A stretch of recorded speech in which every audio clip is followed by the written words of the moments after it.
ज्ञान हमें चाहिए। आपको भी भूख है ज्ञान की, और हमें भी भूख है, और मेरे को भी, खुद को भी भूख है। क्योंकि जितना ज्ञान कम है, जितना ज्यादा ज्ञान हो उतना ही हमारे लिए कम है।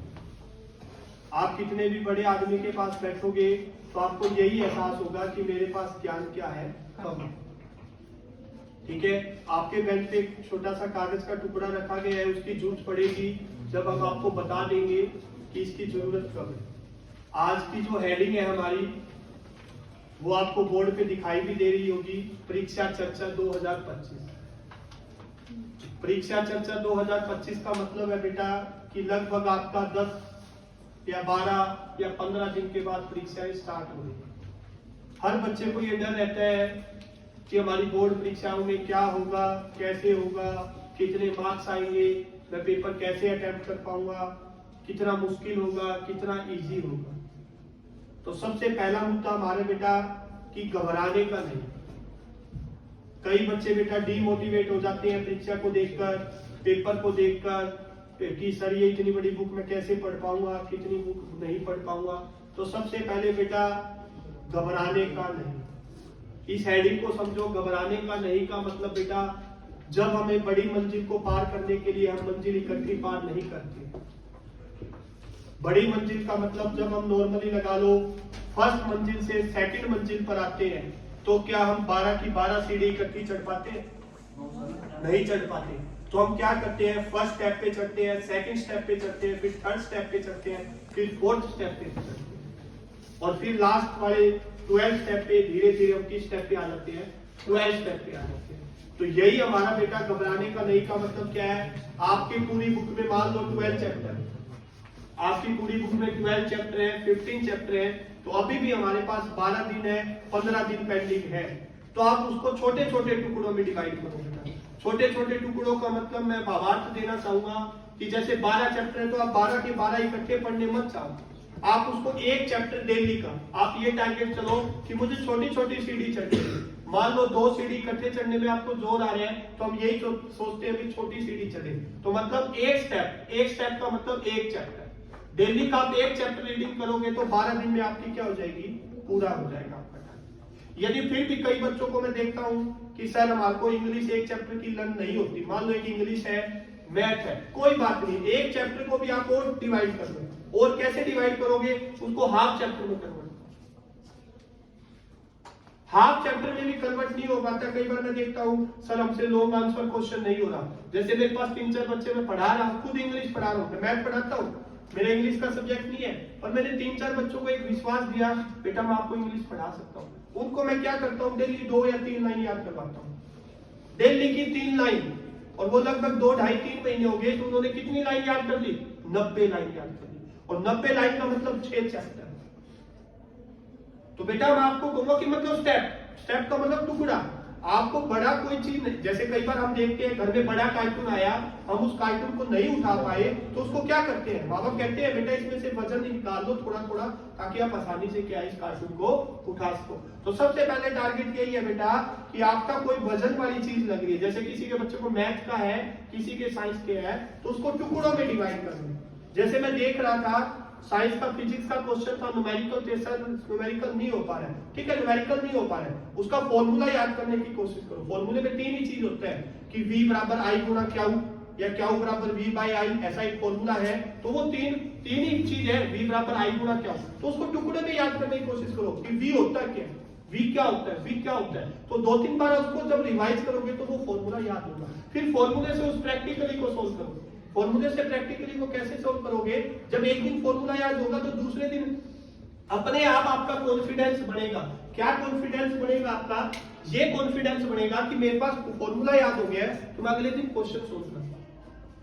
तो सबसे पहला टारगेट यही होना चाहिए, बड़ी इकाई मतलब बड़ी यूनिट को। जैसे आपने देखा होगा बेटा, आपकी बुक ही लगा लो, एक छोटा सा एग्जांपल, पूरी बुक में 12 चैप्टर है, 12 चैप्टर को छोटे छोटे चैप्टर्स में डिवाइड कर रखा है। नहीं तो पूरी बुक इकट्ठी भी दे सकता था बुक पर, क्यों किया उसने टुकड़े में डिवाइड, क्या कि बच्चे को आसानी से उसकी समझ आ सके। फिर टुकड़ों में उसने और एनालिसिस कर दिया, व्याकरण अलग कर दी, थ्योरी अलग कर दिया, थ्योरी का पोइट्री पार्ट अलग कर दिया, पदय गद्य खंड 2 अलग कर दिए। क्यों किए? ताकि बच्चे को उसको क्या उसके आसानी से। ऐसा कोई भी इंसान नहीं है बेटा जो पूरी की पूरी मंजिल एक ही दम में कूद सके, नहीं है बेटा। आप कितने भी बड़े विद्वान देख लो, कितना भी बड़ा इंसान देख लो, उसने स्टेप वाइज स्टार्टअप किया था। स्टेप वाइज का मतलब फर्स्ट सीढ़ी, फिर सेकंड सीढ़ी, फिर थर्ड स्टेप, फिर फोर्थ स्टेप, फिर फिफ्थ स्टेप, और एक दिन इतनी बड़ी मंजिल पर पहुंच गया। फिर हम सोचते हैं सर ये इतनी बड़ी मंजिल पे पहुंच गया तो हमें कैसे पहुंचे। आप क्या करते हो, डायरेक्ट बड़ी मंजिल पे कूदना चाहते हो, और जब बड़ी मंजिल नहीं मिलती तो आप निराशा से बैठ जाते हो। ऐसा नहीं होना चाहिए। मैं तो ये मानता हूं बेटा, चलो कोई बात नहीं, फर्स्ट स्टेप में आपको मंजिल नहीं मिली, मान लो फर्स्ट लेंचो वाले चैप्टर लगा लो, फर्स्ट डे आपको याद नहीं हुआ, मैडम ने स्टिक लगाई, आप घबराओ मत, निराश मत हो। क्यों निराश मत हो? जब दूसरी बार उठोगे तो उस एक्सपीरियंस के साथ उठोगे। क्यों? क्योंकि आपने पहली बार लेंचो देखा है। जब आप सेकंड बार उस लेंचो को पढ़ोगे तो लेंचो आपने सेकंड बार तो देख लिया, और जो नया बच्चा है उसने तो फर्स्ट टाइम ही देखा था। जब आप फर्स्ट टाइम चैप्टर को लेंचो वाले को देख रहे तो उस टाइम कितनी बार देखा था आपने? पहली बार। और जब आप दोबारा उस लेंचो वाले चैप्टर को पढ़ोगे तो इसका मतलब आपका कितना एक्सपीरियंस हो गया? आपने लेंचो वर्ड तो पढ़ा था, तो सेकंड स्टेप में आपका कितना एक्सपीरियंस हो गया? लेंचो आपने पढ़ा। सेकंड स्टेप में फिर भी मान लो याद नहीं हुआ, तो तीसरी बार जब उस स्टेप लेंचो वाले को याद करोगे तो Lencho is a poor man, ये लाइन आपने पढ़ी। तो जितना आप अभ्यास करते रहोगे कोई बात नहीं, गिरते रहना, पर एक दिन जब ऐसा आएगा, जब लास्ट मंजिल की बात करेंगे तो उस दिन पूरा लेंचो का क्वेश्चन याद हो पाएगा, और जब कहोगे कि मेरी जितनी दिन की मेहनत थी आज मैंने उस मेहनत पे क्या कामयाब सफल था। तो सबसे पहले कदम क्या है? हर चीज को पार्ट्स में डिवाइड करो। और पार्ट्स में कैसे डिवाइड करो? ये नहीं है कि मैंने जितने पार्ट्स में डिवाइड किया उतना ही तुम पार्ट बनाओ, नहीं। हर बच्चे का सेम थ्योरी नहीं होती पढ़ने की बेटा। क्या हर बच्चे की थ्योरी है सेम पढ़ने की? नहीं है। कोई बच्चा बोर्ड से समझता है तो कोई बच्चा रिटर्न से समझता है तो कोई बच्चा लर्न से समझता है। ये बात भी नोट करना। अब जैसे मैं मैथ के सम करवा रहा हूं तो कोई बच्चा तो बोर्ड से डायरेक्ट सम उठा लेगा, माइंड में फिट कर लेगा। कई बच्चा क्या, सर अभी तो मैंने उतारा है, घर पे प्रैक्टिस करूंगा तब आएगा। तीसरा बच्चा क्या कहेगा, सर आज तो मेरे को फॉर्मूला ही समझ आए, मैं 10-15 दिन जब इसका अभ्यास करूंगा तब समझ आए। क्योंकि बेटा हर बच्चे का करने का तरीका अलग होता है। तो सबसे पहले आज कॉपी निकालो, उस कॉपी में सबसे पहले यार ये यूनिट हेडिंग डालो कि कोई भी काम को करने के लिए उस काम को यूनिट्स में डिवाइड करना हमारा कर्तव्य है। आवाज नहीं, एक परसेंटेज। सबसे पहले ये हेडिंग डालो, कोई भी काम करने के लिए सबसे पहले उसको यूनिट्स में डिवाइड करना कंपलसरी है।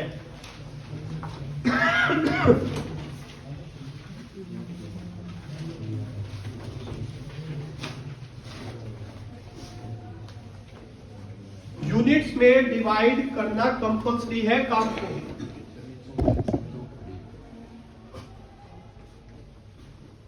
यूनिट्स में डिवाइड करना काम को कंपलसरी है।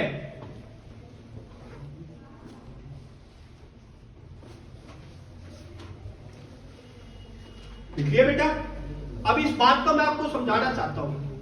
अब सर आपने लिखवा तो दी यूनिट्स में डिवाइड करना कंपलसरी है, यूनिट में कैसे डिवाइड करना कंपलसरी है? आपने सभी बच्चों ने गोल फिल्म देखी है? गोल फिल्म नहीं देखी तो उसका एक समरी टाइप में बताता हूं बेटा। समरी क्या है कि जो उसका हेड कोच होता है, हेड कोच क्या कहता है, एक कोने में 20 ईंट रख देता है। 20 ईंट का मतलब 70 ब्रिक्स, ठीक है, ईंट समझते हो आप? 20 ईंट रख देता है और वो खिलाड़ियों को ये कहता है, कितने खिलाड़ी होती है फुटबॉल में? बोल लो 10 होते हैं, 15 होते हैं, जितने भी होते हैं। वो उन खिलाड़ियों को कहता है कि आप इस कोने से ईंट उठाकर उस कोने में रखो, इस कोने से ईंट उठाकर उस कोने में रखो। तो क्या करते हैं खिलाड़ी? एक एक यूनिट, एक एक मतलब ईंट उठाकर उस कोने में रखा, एक फिर जाता है, फिर वहां रख के आता है, एक फिर उठाता है, फिर जाता है, फिर उठा के आता है, आते टाइम खाली आता है, फिर आता है। फिर उसने क्या कहा, दोबारा कहा गोलवार कीपर ने या जो हेड कोच था कि आप ये करो, जो भी खिलाड़ी है आप दोबारा इस कोने से उठाकर उसी कोने में लेके आओ। तो फिर हमारे जैसे ही एक खिलाड़ी जाता है, वहां से ईंट उठाता है और फिर यहां रखता है, एक खिलाड़ी वहां से ईंट उठाता है फिर वहां रखता है। तो फिर जो कोर्स होता है वो कहता है, आपने सही बात की, मान लो 20 शीट थी, आपने एक एक यूनिट को डिवाइड कर दिया।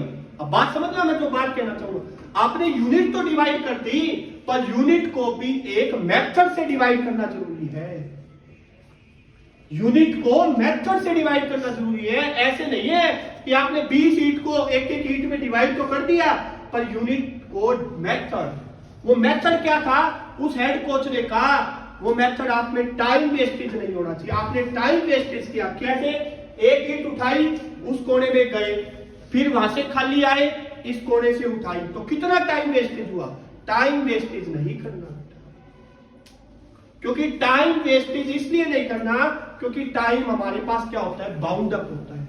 बाउंड अप का मतलब लिमिट होता है। तो उस कोच ने कहा आप एक टीम की तरह काम करो। टीम की तरह कैसे, आप थोड़े थोड़े अंतराल में खड़े हो जाओ। आप क्या खड़े हो जाओ, थोड़े थोड़े अंतराल में खड़े हो जाओ, और पहला इंसान पहले को ईंट पकड़ाएगा, फिर पहला दूसरे को ईंट पकड़ाएगा, तो हमें चक्कर काटने की जरूरत नहीं पड़ेगी। एक टाइम में कितनी ईंटें चली जाएगी, 20 की 20 ईंटें चली जाएगी। क्यों, क्योंकि 11-15 खिलाड़ियों में तो पहला दूसरा ऐसे 11 ईंटें तो एक ही दम चली गई, तो कितना टाइम पीरियड बाउंड हुआ, आना जाने का टाइम वेस्टेज खत्म। क्यों, क्योंकि वो लाइन पे खड़े ही है, इधर से ऐसे पकड़ाई, इधर से ऐसे, इधर से ऐसे, और वहां पे ईंट पहुंच गई। तो इसका भावार्थ क्या हुआ, इसका भावार्थ ये हुआ बेटा, जब आप यूनिट तो डिवाइड कर रहे हो, पर यूनिट को ऐसे डिवाइड करो कि आपका टाइम पीरियड क्या हो, कम लगे, सबसे कम। जैसे कैसे लगे, जैसे आपने सिंपल सी बात है, इंग्लिश का एक चैप्टर करना है। इंग्लिश का जो चैप्टर करना है, तो ऐसे नहीं है पहले दिन तो आप छोटे क्वेश्चन याद करो, उसके बाद आप थोड़े बड़े याद करो, फिर उसके बाद आप बड़े याद करो, ऐसा नहीं। आपने एक चैप्टर को डिवाइड कर लिया, तो एक दिन में या 2 दिन में उस चैप्टर को ओवरऑल कोशिश करो। ये नहीं है एक दिन एक चैप्टर के छोटे याद करोगे, तो दूसरे दिन फिर दूसरे के छोटे याद करोगे, फिर बड़े याद करोगे, तो नहीं। जैसे लेंचो का चैप्टर उठाया ना, तो लेंचो की आप ओवरऑल क्वेश्चन याद कर लो, बड़े याद करोगे तो छोटे निकल आएंगे, छोटे याद करोगे तो बड़े निकल आएंगे। तो वो होता है टाइम पीरियड बाउंड अप। क्योंकि हमारे पास टाइम पीरियड बाउंड अप होगा जब भी हम क्या है अपने पेपर को सक्सेस कर पाएंगे। पहली चीज समझ के क्या होना चाहिए, कोई भी काम करने के लिए यूनिट होनी चाहिए, और दूसरी क्या होनी चाहिए, यूनिट मेथड से होनी चाहिए। ये अब डालो कि जो भी हम यूनिट बना रहे हैं उस यूनिट को मेथड से यूज करना चाहिए, मेथड। सेकंड है, यूनिट को किस चीज से यूज करना चाहिए, मेथड से। वो मेथड आप अपने हिसाब से, कि आप हिंदी में याद करना चाहते हो तो हिंदी में याद करो, इंग्लिश में याद करना चाहते हो तो इंग्लिश में याद करो, पर अपना मेथड यूज करना है। क्लियर। पहली चीज कि टाइम को यूटिलाइज को ध्यान में रखते हुए हमें क्या है, यूनिट्स में डिवाइड करना चाहिए, और यूनिट के बाद हमें क्या करना चाहिए, मेथड से अप्लाई होनी चाहिए। क्लियर।